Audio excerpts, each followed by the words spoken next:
Hello, welcome back to Caradex.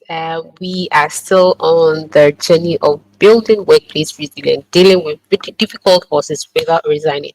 Well, today we are looking at what boosting your self confidence.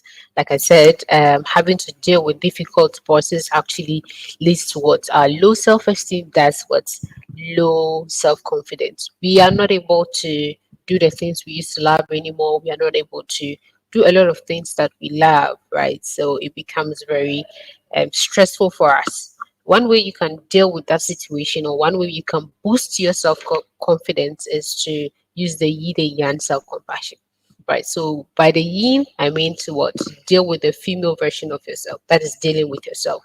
Like they say, you can't change a situation unless the person has made a decision to change that situation. So the yin is all about dealing with you, yourself, right? So by dealing with yourself, let's look at some of the elements you have to identify to deal with yourself. I'm going to share my screen and we can get going. Okay, so this that you see, this is what we say the yin self-compassion. It's nothing that is an alien to you. It's all the things that you think of when you want to work on something.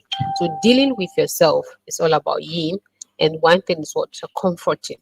So when we say comforting, how do you deal with yourself? What can I do to take care of my emotional needs? So what happens at workplace when your bosses yells at you or somebody yells at you? And when the person yells at you, you tend to what, feel very sad or feel very angered. What can you do at that point to take care of your emotional needs? Then you put it in the action part. The second is that the soothing. What can I do to make myself feel physically calm? So at times, mostly when we are faced with such instances at the workplace, you feel that you are very triggered, you are very, very angry. In fact, sometimes you can't even think well.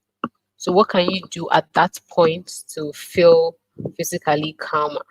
So maybe for you is to take a deep breath in and out as the situation is ongoing, or when it is done, for you to take a break, walk around, right? So what physical activity can you engage in to ensure that you are what, physically calmer?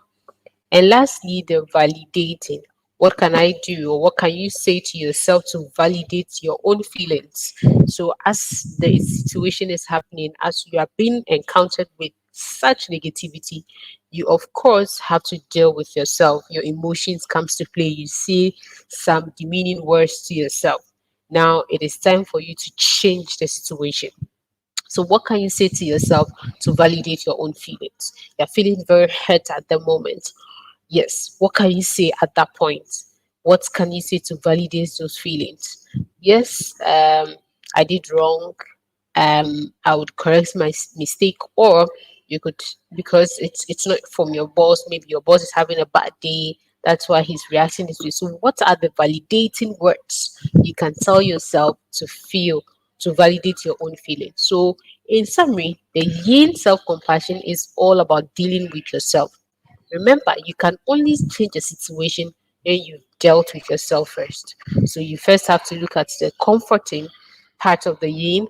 What can you take care of?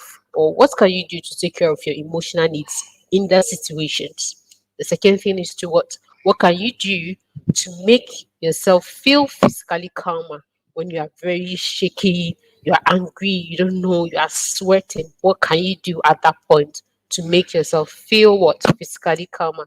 And lastly, the validating. We all have emotions, we feel emotions, and when we are going through such negative environments, we are going through such negative context, um our feelings comes to play. What words do you tell yourself? Do you say the value words to yourself that I'm not good enough? Or what words, what good validating words do you tell yourself so that you can move away from the negative and then work on yourself? Well, thank you very much for joining me. It is me on your screen, Samuel Musa, and I will see you again. Stay tuned whilst we come back with yet another ways of building workplace resilience, dealing with difficult bosses. Don't resign your job. Do not resign your job.